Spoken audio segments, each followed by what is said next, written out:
Hello and welcome back to the Littlest PetCast. Today's episode is Penny for Your Laughs. Now, it starts off with another acronym joke, and it goes into the whole thing about explaining the acronym as opposed to just saying the words. And I don't really like this joke, but it is a running gag, and we'll be seeing more of it in the future. But enough about that. Pepper receives a package, and it turns out to be pistachio pudding shoes. Pepper puts them on to walk around, but she notices the pets are having more fun with the box the shoes came with. She asks them why, and the pets say that the pistachio pudding bit is getting old. And Pepper doesn't seem to think so at first, but looking back on all the times she pretty much gacked everyone with pistachio pudding, she realizes that it is getting old. When I say gack, I mean gack. Pistachio pudding is apparently green, and it's just Nickelodeon is all heck up in this. So, Blythe suggests she tries a new shtick, but Pepper just pulls out a pistachio pudding stick because she says she has sticks already, but they're filled with pudding. But then Blythe explains what a shtick is. This was a lot harder to say than you think. And Blythe explains that a shtick is a different form of comedy. Holy crap. You try saying explain a shtick. This is a real good workout for your mouth. But anyway, Vinny then dances to explain what different dances are as a metaphor for different shticks, but then slips in some pudding, and then Minka plasters Vinny onto an easel, and then when Vinny falls off, you can see his imprint, and then Minka calls it impression of Vinny or something. And then Blythe cleans it off and then goes to school. Then in walks a drooling bulldog, and Pepper gets the idea to try insult comedy. She begins by insulting the bulldog twice, and then she insults Mrs. Twombly, and then the mailman who's there, and then she begins to insult her friends, starting with Sunil. And everyone's laughing at this, except for Penny Ling. Because she starts to raise some concerns about how this can seem kind of hurtful. But Russell's like, it's fine, everyone's laughing. So, and then we transition to school, where in gym they're playing basketball, and the Biskits are on the sidelines complaining about sports. And then when the ball comes to them, they start flailing it. And then there's this really tall and merciless bully named V. I'm sorry. I just appreciate a good Homestar Runner joke, and I could not resist. V is very tall and some people are very tall and merciless. V is destroying San Antonio. Okay. So V is very tall and merciless, and she starts bullying the Biskits and everyone else on the court. But then Blythe takes it upon herself to stand up for the Biskits because V is being incredibly mean.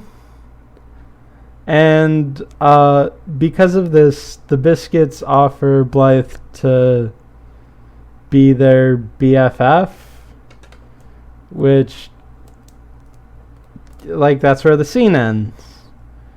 This episode goes back and forth a lot again, and yeah, explaining transitions, like I said in an earlier episode, I think is really hard. So back at the pet shop, Pepper continues to insult her friends, and Penny Ling is still concerned, but Minka goes with the old adage of, it's just a joke. And then back at the lunch table at school, at their usual table, Young Mi says she forgot to bring a 5th mustard for her lunch. Sue offers canned cheese on a cracker like she's Pauly Shore's character in a Goofy movie, which I don't know the name of. I just call Pauly Shore.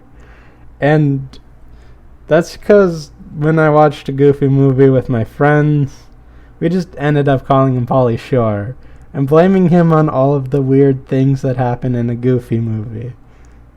Maybe I should start blaming Pauly Shore for everything weird happening in Littlest Pet Shop. And then Jasper found a painting of the Taj Mahal he did on a grain of rice. And then when Blythe sits down, Sue says that there's a rumor going around that Blythe is the BFF of the Biskits. And Blythe tries to play it off like saying, oh, they're just overreacting. They probably forgot about it by now. But then a butler named Francois, as we'll find out later, but whatever, sends an invite to lunch from the Biskits, which reads that Blythe is cordially ordered to come sit with the Biskits for lunch.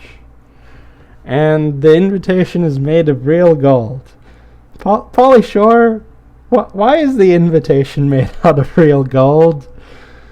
So Blythe tries to rationalize, like, sitting and having lunch with the Biskits, even though she was cordially ordered to. So I don't think Blythe had much of a choice, but her friends still aren't having it. So Blythe goes over and sits by the Biskits anyway, and there's an extravagant lunch with, like, a fancy tablecloth, candles, even though it's lunch and presumably noon. I don't know. Maybe 1. And then they have, like, salad that's impressively made. They have sushi that's also impressively made. And the last thing we see is a 21-berry flambe.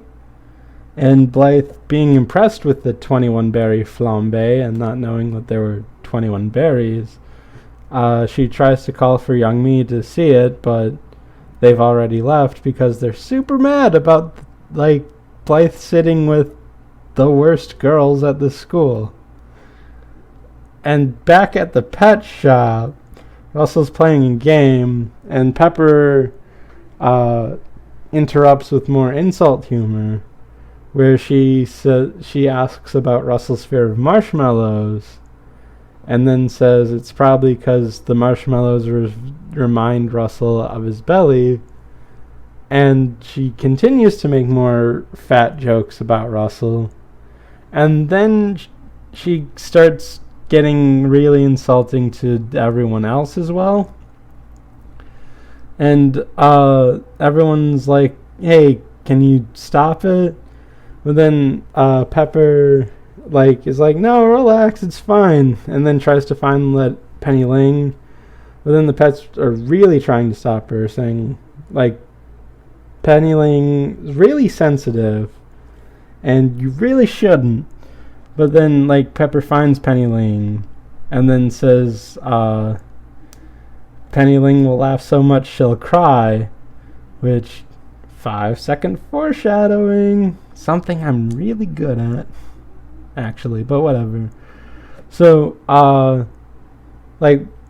after, a few jokes at Penny's expense, and these are really hitting her hard because she's in that phase of insult comedy. Russell's like, no, you've gone too far. And then Penny Ling cries a river. And the rest of the pets try to comfort her. But then Pepper realizes her mistake. So back at school, Blythe is again trying to rationalize the Biskits and sitting with lunch with them. But they aren't having it again. And Blythe says she's going to cut it off, but then birds deliver her a tablet that sends her a video invite to come hang out. And Young Me and Sue have had enough of it and storm off because Blythe was impressed with the tablet. And then a song happens. No build up, no nothing. It just happens. And and it's this song that turns Blythe into a villain, where the Biskits are saying, hey Blythe, come be our best friend forever, our BFF. And it shows off all the cool stuff that Blythe could have if she joins forces and becomes more Biskit-like. And in the middle of the song, Francois begins to dance and just does a little dance.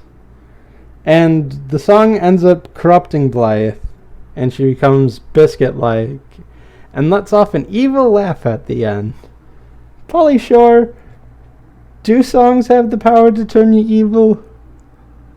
I mean, I guess they do. Songs have the power to do good things as well, but I guess this is used for evil.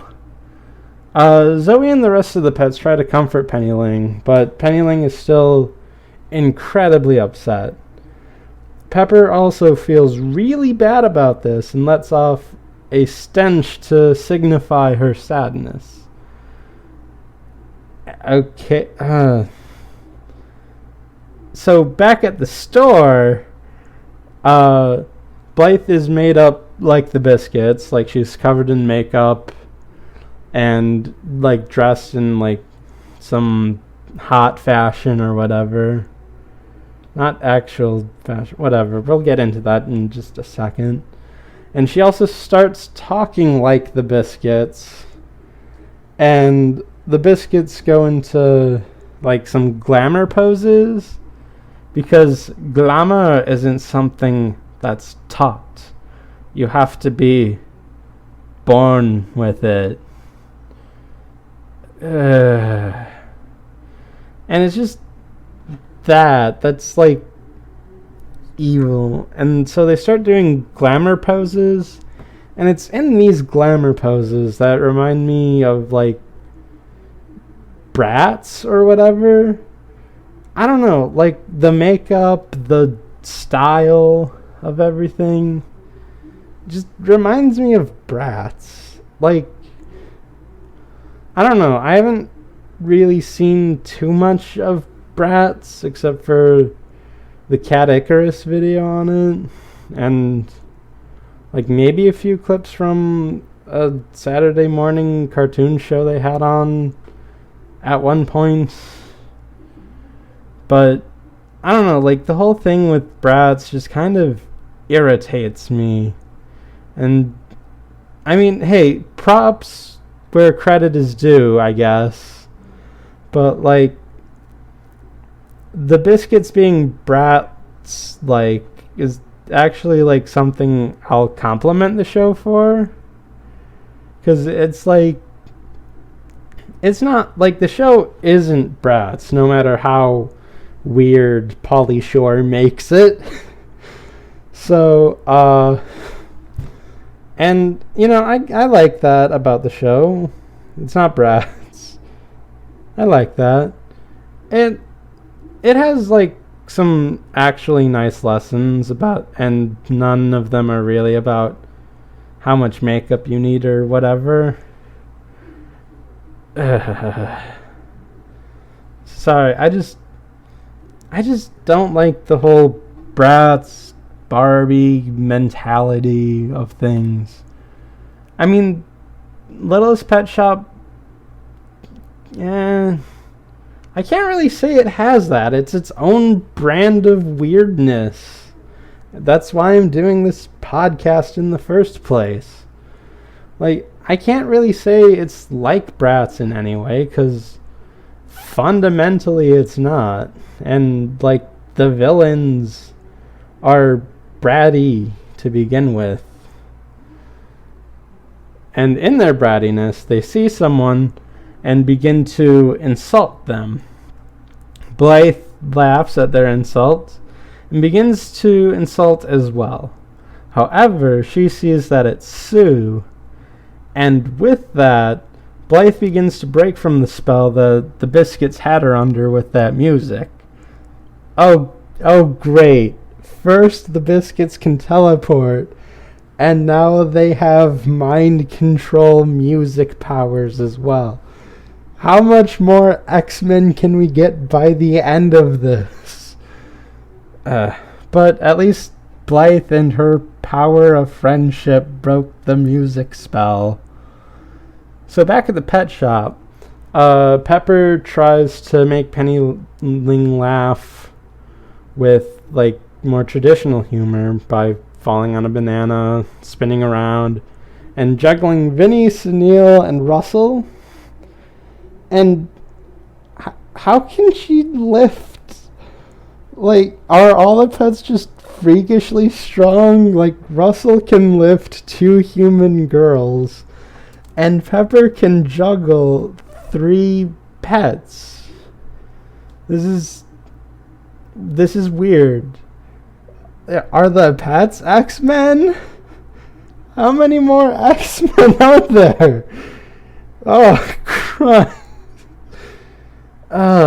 Anyway. But it doesn't work, and Penny Ling is still sad, and Pepper's so sad. And then another song comes out of nowhere. But this song is a song sung by Pepper about how sad she is about making Penny Ling cry, and about how sad Penny Ling is. And in the music video fantasy aspect of the song, like, it's about them just hanging out, but bad things keep happening to Penny Ling. Like, she gets hit with 3 different types of balls, a balloon pops, and she gets stung by a bee. I mean, they have a lyric about that thing with the bee too, even though it's supposed to be metaphorical. Whatever. Back at the mall, like, Blythe is freaking out about seeing Sue, but then the Biskits are like, yo, like, isn't she, like, your old friend? Yeah, I can understand why you're hiding from her. But then Blythe fights back by saying that Sue's actually a good friend and that the Biskits aren't. And she takes her choker off, which I hope I never have to say that again. And then just drops the choker like it's a mic. And then the Biskits are like, oh, you can't be serious. But it's like, yo, I am serious. She's a good friend. You're not a good friend. But then they make the point of, you didn't seem to mind so much when we were giving you stuff. But then Blythe's like, well, I liked all of the stuff, but not you. And then she reiterates that. And then the Biskits just hate her again, and then order Francois to take all of her stuff away that the Biskits gave her. And then Sue comes over asking what happened, and then she explains the whole thing with the Biskits, and then apologizes to Sue because she feels really bad for betraying her friends, her real friends, for a bunch of junk you can buy at a store. Wow, this is getting a lot more Bratz-like than I first thought. But anyway, Sue apologizes on the two conditions that Blythe never says BFF again and loses all of that makeup that makes her look like a Bratz doll. I am on a warpath with the So Blythe stops by the pet shop and learns of the situation with Pepper and Penny Ling. And she explains that something like that happened to her today as well. And Pepper asks how she solved it, and then Blythe is like, I just apologized and it all worked out. And then Pepper's like, apology? It's not funny, but I guess I'll do it. Which signals to me that Pepper doesn't know how to apologize, which is kind of weird. But she goes over and tries a jokey apology at first, but then Blythe's like, Pepper, and then she actually apologizes with sincerity in her heart, and then Penny Ling gives her a great big hug and accepts the apology. And Pepper and Penny Ling are friends again, and Penny Ling brings out a gift of pistachio pudding pie, but then slams it in her face. And everyone has a good laugh at that, and that's how the episode ends. So, yeah, I actually like this episode a whole lot. It's really interesting, and I don't know. I think it's just nice and fun. It has important lessons about friends and how you handle them. And even though the show's weird, it still has its good moments. And I don't know, I think this is a pretty good moment in it. So that's it for this episode of the Littlest PetCast. Tune in next week for Mean Isn't Your Color. Thank you.